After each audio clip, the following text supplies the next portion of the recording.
Hai,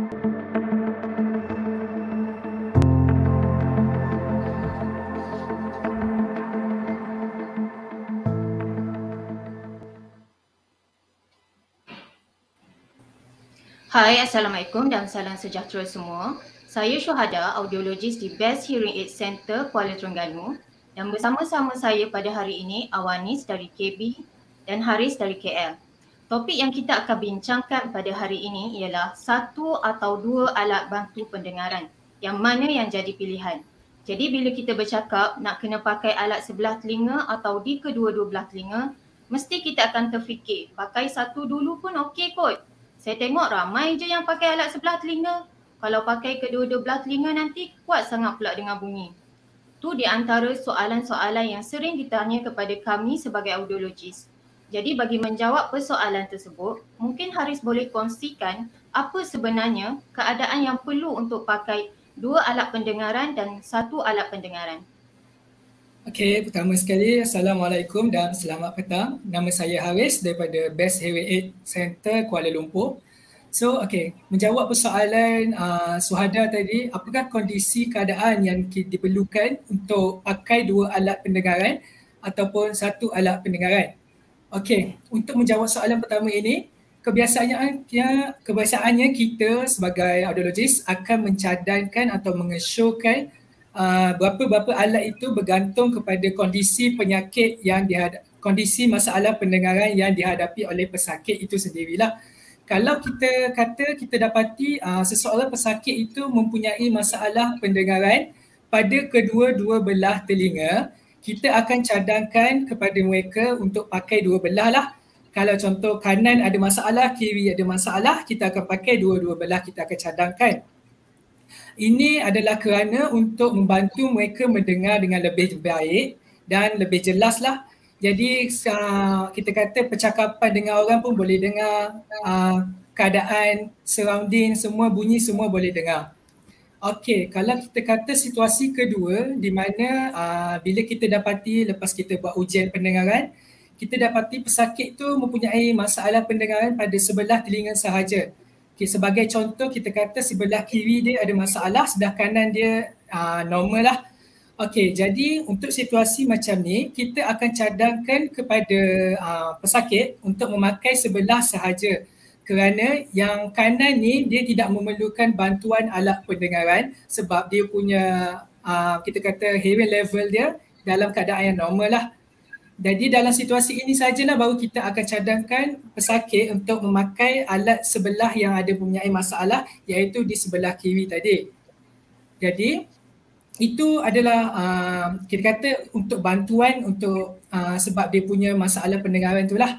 Okey, kalau contoh situasi ketiga, kita kata pesakit itu mempunyai masalah tapi pada kedua-dua belah telinga, kanan masalah, kiri pun ada masalah, tetapi kita kata dia insist, dia berkeras nak pakai satu sebelah sahaja. So persoalannya, adakah boleh ke dia pakai satu belah sahaja walaupun ada dua masalah pendengaran? Jawapannya ya, boleh. Kita bagi sahaja, kita tak larang, tapi dia ada kekurangan sikit lah. Kalau kekurangan tu maksudnya kalau pakai dua alat lagi baik daripada pakai satu belah. Okey, mungkin Awanis boleh terangkan pasal kekurangan tu? Okey, baik. Terima kasih Haris. Okey, menjawab soalan yang kedua ni, secara umumnya terdapat banyak kekurangan memakai satu alat bantu pendengaran berbanding dengan memakai dua alat bantu pendengaran lah. Jika pesakit itu mempunyai masalah pendengaran di kedua-dua belah telinga. Okey, antaranya ialah pesakit mungkin akan mengalami kesukaran mentafsir apa yang orang lain katakan walaupun dengan menggunakan alat bantu pendengaran. Okey, ini kerana disebabkan oleh bunyi latar belakang yang bising menyukarkan pesakit untuk mendengar dengan lagi jelas lah. Okey, pesakit yang memakai alat bantu pendengaran di sebelah telinga akan mempunyai kesukaran untuk mengesan arah bunyi.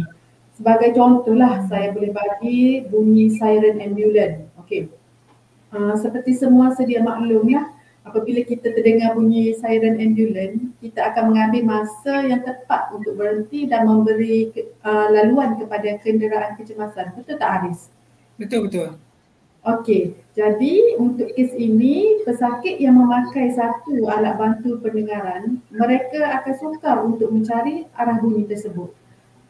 Selain itu, tahap amplifikasi bunyi akan menjadi kuat apabila memakai satu alat bantu pendengaran. Pesakit akan mengadu alat bantu pendengaran tidak cukup kuat untuk mendengar dan ini akan mempengaruhi kadar penggunaan bateri apabila pesakit menggunakan alat bantu pendengaran pada tahap pelantaian yang kuat. Okey, dengan erti kata lainnya, penggunaan bateri tu banyak lah. Terpaksa kena buat stok banyak-banyak lah bila guna satu. Okey Haris. Okey, betul macam yang Suhada bagi tahu tadi. Kalau kita kata masalah pendengaran dia ada dua-dua belah tapi dia pakai satu juga, memang kita macam akan bagi bunyi yang lebih sikit. Jadi bateri yang penggunaan bateri itu akan jadi lebih banyak lah. Jadi dia macam ada sedikit kita panggil daripada masalah cost situlah. Walaupun bateri still masih murah, tapi walaupun macam kalau kita bateri tu boleh tahan dalam 7 hari, mungkin bateri yang dia pakai tu akan jadi 5 hari, 6 hari macam tu saja. Kurang sikit lah dia punya efisiensi dia. Lepas tu saya nak tambah sedikit berkaitan dengan soalan ini. Saya ingin khususkan kepada pesakit yang mempunyai masalah pendengaran pada kedua-dua belah telinga lah.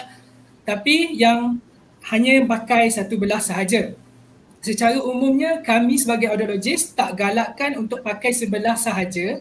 Ini kerana lama kelamaan telinga yang tidak memakai alat, yang tidak dapat dibantu dengan alat tu, dia lama-lama akan mempunyai masalah kemerosatan saraf.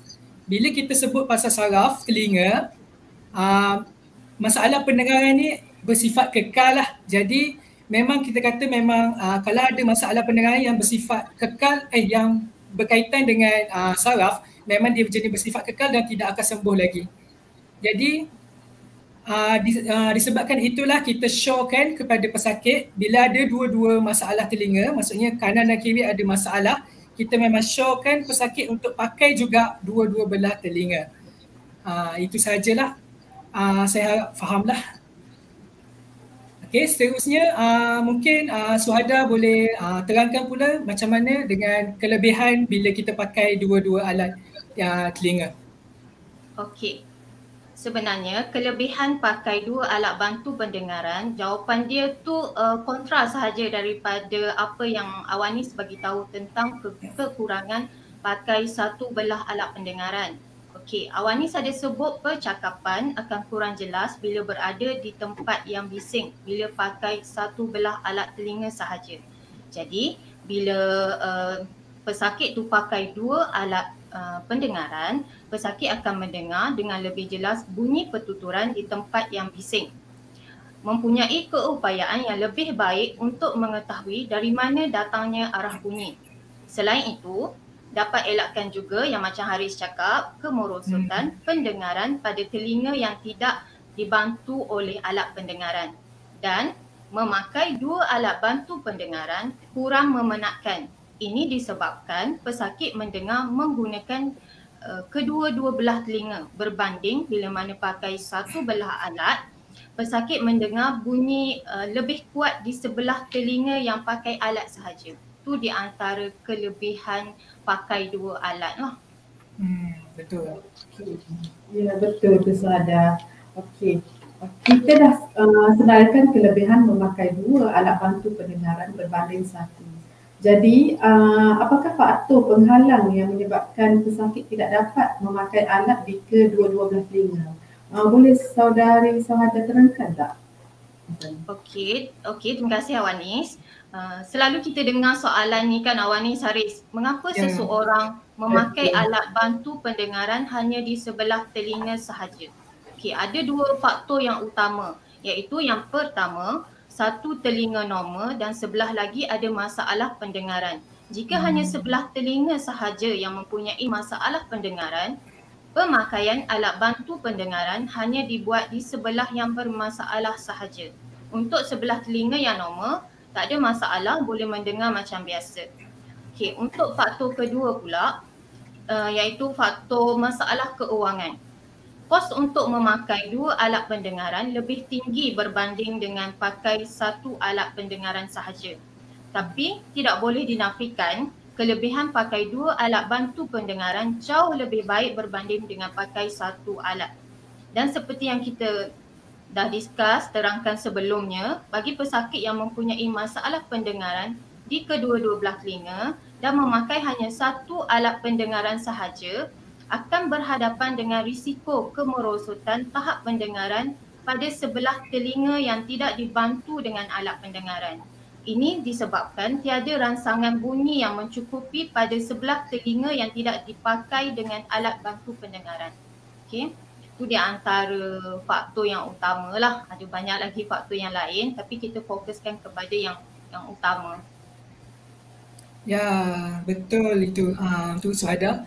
Jadi saya pun ada macam terfikir juga, kadang-kadang kita macam sering juga ditanyalah, kalau contoh pesakit itu mempunyai masalah pendengaran pada kedua-dua belah telinga, lepas tu kita bagi dia pakai dua-dua belah telinga lah maksudnya.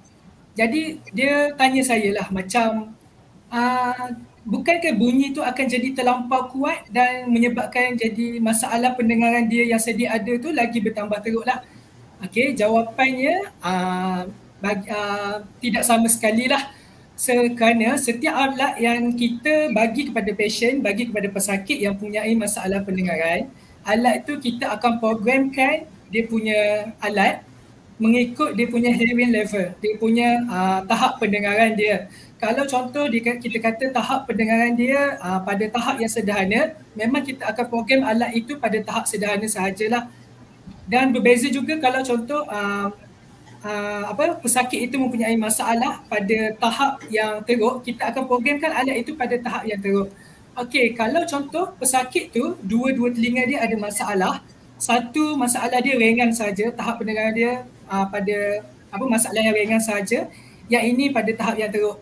Memang kita akan programkan mengikut telinga masing-masing kerana memang setiap pesakit tu dia ada tahap pendengaran dia lah, setiap telinga berbeza punya tahap pendengaran. Even saya sendiri pun yang kanan lain, kiri pun lain. Tapi lepas tu cuma bila alat tu kita program, contoh yang kiri ni saya kata tadi dia ringan, kanan ni dia teruk. Jadi alat tu kita akan pakaikan alat sebelah kiri ni, kita akan programkan ikut tahap dia yang ringan tu. Kalau kita kata kanan pula dia tahap yang teruk, kita akan programkan alat itu dengan tahap yang teruk lah. Jadi untuk menjawab soalan tadi, adakah bunyi akan terlampau kuat? Tidak sama sekali lah, sebab memang bunyi yang kita bagi itu mengikut tahap pendengaran. Okey, soalan kedua, soalan yang tadi juga, soalan kedua ditanya, tidakkah akan rosakkan lagi masalah pendengaran dia yang sedia ada? Jawapannya pun sama berbalik kepada jawapan pertama saya tadi, tidak juga, kerana memang kita dah konsep dia sebab kita dah programkan alat itu mengikut tahap pendengaran. Jadi bunyi yang kita bagi itu bunyi yang paling optimal dan ia untuk membantu pesakit untuk mendengar dengan lebih baik tanpa ada risiko untuk pendengaran sedia ada itu akan jadi semakin teruk lah. Jadi saya harap penjelasan dapat difahami lah. Jadi seterusnya mungkin Suhada ada nak berkongsi pasal strategi komunikasi bila seseorang itu mempunyai alat pendengaran. Awanis, silakan Awanis. Saya ingin berkongsi tentang strategi komunikasi untuk seseorang yang pakai alat satu pendengaran je lah. Yang pertama, mestilah mendapatkan perhatian rakan komunikasi sebelum memulakan perbualan. Menggunakan lambaian tangan atau sentuhan lembut untuk mendapatkan perhatian individu yang mempunyai masalah pendengaran dan memulakan komunikasi di sebelah telinga yang memakai alat bantu pendengaran. Yang kedua, pastikan kadar bunyi bising dalam persekitaran itu rendah lah. Tutup semua bunyi seperti bunyi radio, televisyen atau bergerak ke tempat yang kurang bising sebelum memulakan perbualan. Yang ketiga, pastikan kedudukan anda dengan rakan komunikasi itu adalah dalam jarak yang dekat lah. Jarak yang dekat ni yang macam mana? Duduk atau berdiri pada jarak 1 hingga 2 meter daripada kedudukan telinga yang memakai alat bantu pendengaran lah. Okey, sebagai contoh telinga sebelah kanan, kita akan bercakap pada jarak 1 hingga 2 meter daripada telinga sebelah kanan yang rakan kita yang pakai alat tu. Okey, yang keempat bercakap dengan jelas lah. Okey. Bercakap mestilah dengan suara yang lantang pada kelajuan pertuturan yang perlahan dan elakkan menjerit kepada rakan kita yang memakai alat bantu pendengaran lah. Okey. Ya, betul. Okey, kita sebenarnya pada bulan Mei nanti kita ada promosi. Tahu tak Haris dengan Awanis, promosi apa sebenarnya? Ya, kita akan ada promosi Parents Day promotion kan? Ya, betul. Jadi kita nak, sebelum kita menjawab soalan daripada penonton dan pendengar FB Live kita pada hari ini, so kita bagi laluan dulu untuk promosi bersempena dengan Hari Ibu Bapa. Jadi bersempena dengan Hari Ibu Bapa, kami daripada Best Hearing ada buat potongan yang menarik untuk alat pendengaran iaitu diskaun mengikut umur. Promosi bermula pada 1 Mei sehingga 30 Jun. Promosi tertakluk kepada terma dan syarat. Jangan lepaskan peluang ini. Call atau kunjungi Center Best Hearing yang terdekat untuk bertanya dengan lebih lanjut.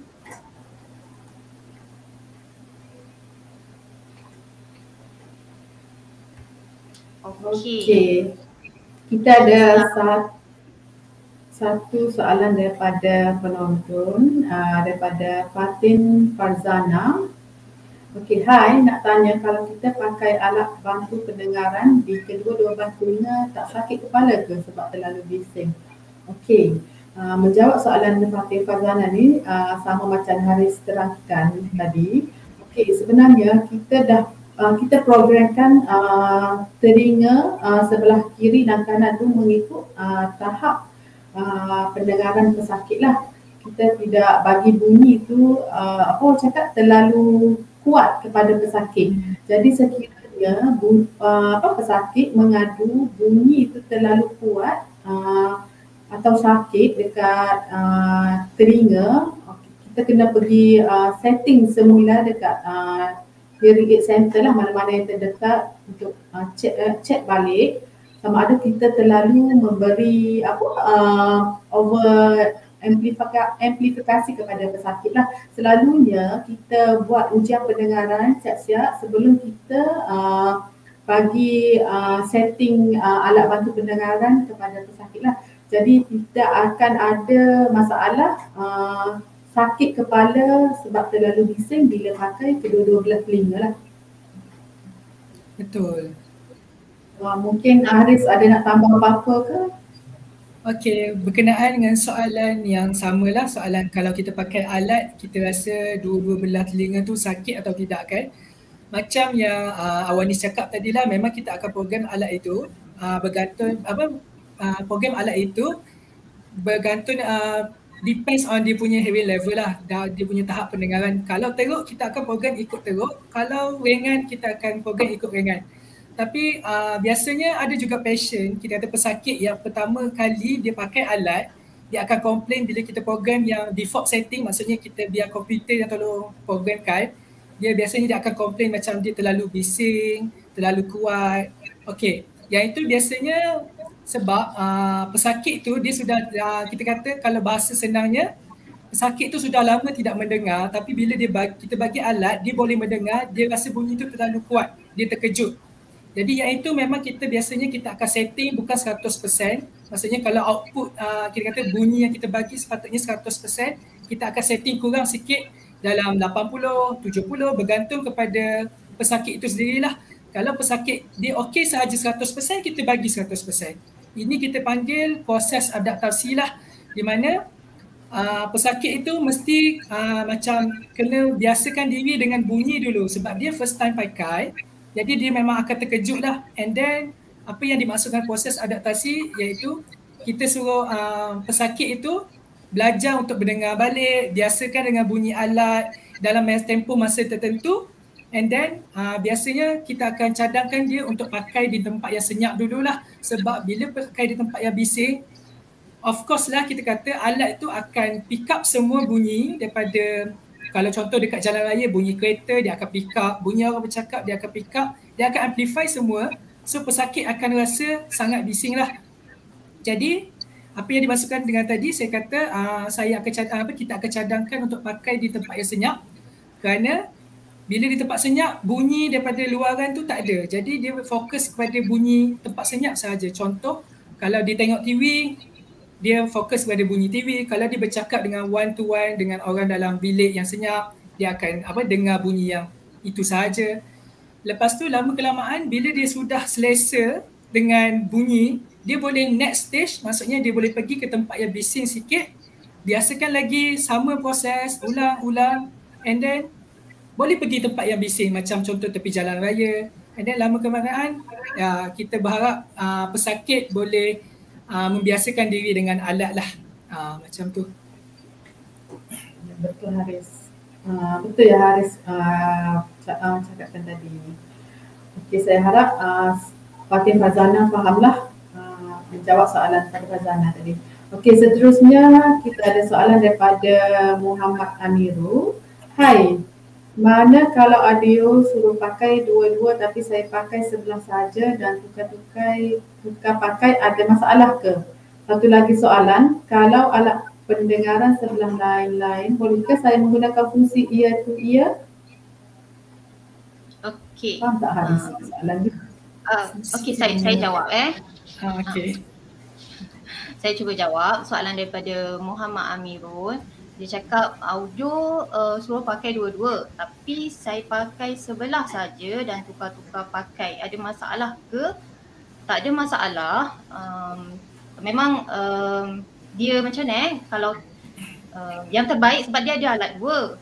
So kenapa dia nak kena pakai gila-gila juga sebab dia ada alat dua. Kalau dia ada alat satu sahaja, memang kata dia boleh pakai untuk gilir, contoh 2 minggu sebelah kanan, 2 minggu sebelah kiri, macam tu. Okey. Ataupun kalau dia nak pakai contoh dia ada kiri kanan kan, contoh nak pakai alat 2 minggu sebelah kanan, 2 minggu sebelah kiri pun boleh, tapi sebab dia ada alat dua-dua, sebab tu audio minta dia pakai dua-dua alat. Sebab kalau dia simpan satu, alat tu lama-lama boleh jadi rosak macam tu sahaja. Sebab apa boleh pakai gile-gile, sebab dia macam ni dia still akan dapat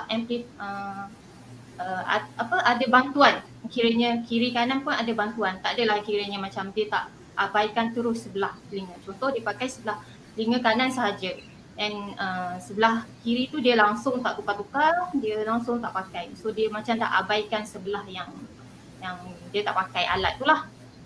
Okay, satu lagi soalan, kalau alat pendengaran sebelah lain-lain, boleh ke saya menggunakan fungsi ear to ear?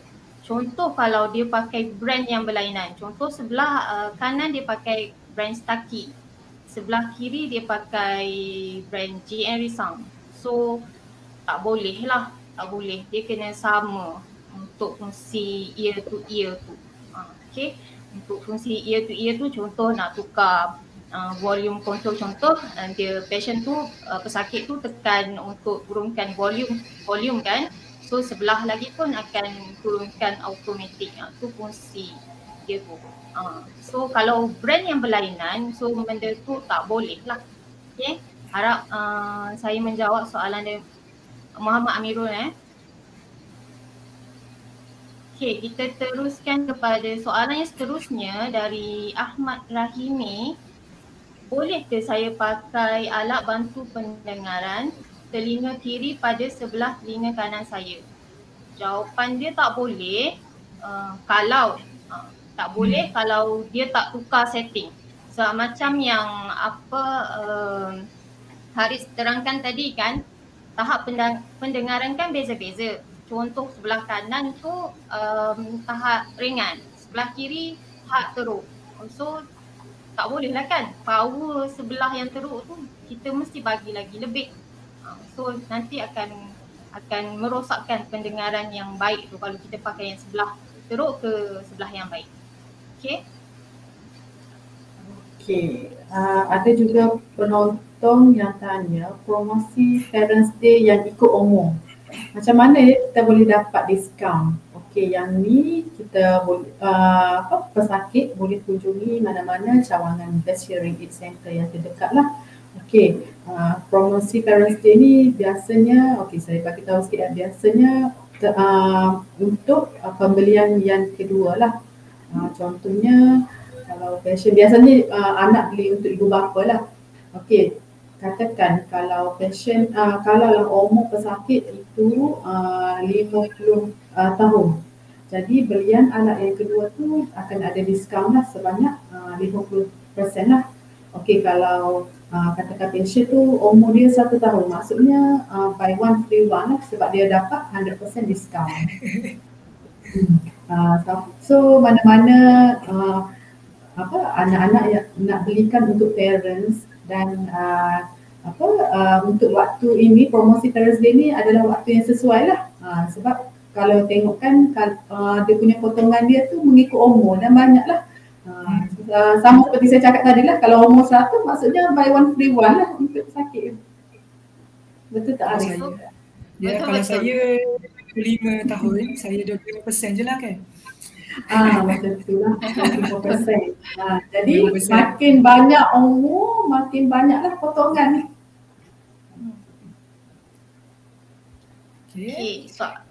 Okay, mungkin Haris boleh bacakan soalan yang seterusnya.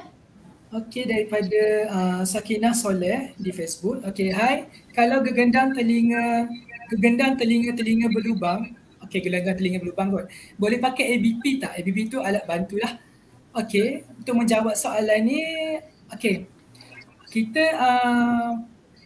macam mana? Alat bantu pendengaran dia ada macam-macam bentuk lah. Ada yang jenis belakang telinga, ada yang jenis macam wayar masuk ke telinga, ada yang jenis custom made yang mana kita buat ikut acuan telinga dia lah. Yang itu memang kita kata kita tempah, memang bentuk telinga dia jenis yang macam sumbat dalam telinga sahaja. Okey, kalau kita kata gegendam telinga dia berlubang, maksudnya kalau gegendam tu dia ada, kita nampak macam ada lubang bila kita suluh dengan macam teropong macam tu. Okey, alat bukan semua alat yang sesuai lah untuk pakai untuk pakai bila ada masalah ini. Kerana sebab kita takut bila gegendam telinga itu berlubang, kemungkinan ada cecair boleh keluar daripada telinga. Okey, jadi kalau kita kata jenis bentuk yang sesuai untuk pesakit yang ada belakang telinga, memang kita akan cadangkan jenis yang belakang telinga lah. Tetapi kalau pesakit tu berkeras juga nak beli yang pakai yang custom made, boleh, sebab kita boleh buat yang kita panggil macam toilet cap, di mana dia halang daripada cecair daripada telinga tu untuk masuk dalam kita punya alat lah. Tapi itu kita kata boleh jadi macam risiko kepada pesakit itu sendirilah. Kita akan terangkan macam mana apakah risikonya bila pakai alat ni. Kita akan cadangkan yang terbaik, tapi apa-apa keputusan memang kita akan ikut kepada pesakit juga. Dan selalunya kalau pesakit yang mempunyai masalah gegendam telinga, selalunya kita akan rujuk kepada ENT terlebih dahulu lah untuk management. Okey, bila dah settle dengan tempat ENT tu, barulah datang balik untuk kita prescribe alat yang mana yang sesuai untuk pesakit lah. Okey, soalan yang seterusnya daripada Nadira Syamimi. Hai, boleh tak kalau nak pakai sebelah dulu, nanti baru beli lagi sebelah, sebab bajet sikit je. Okey, jawapannya boleh, tak ada masalah, sebab daripada tak pakai langsung, pakai satu dah membantu. Okey, pakai dua lagi membantulah. Jadi untuk pakai satu dulu pun tak ada masalah. Boleh, jawapannya boleh lah. Yang bulan depan kita ada promotion, mungkin boleh beli masa tu lah, jimat sikit. Betul, boleh consider time tu.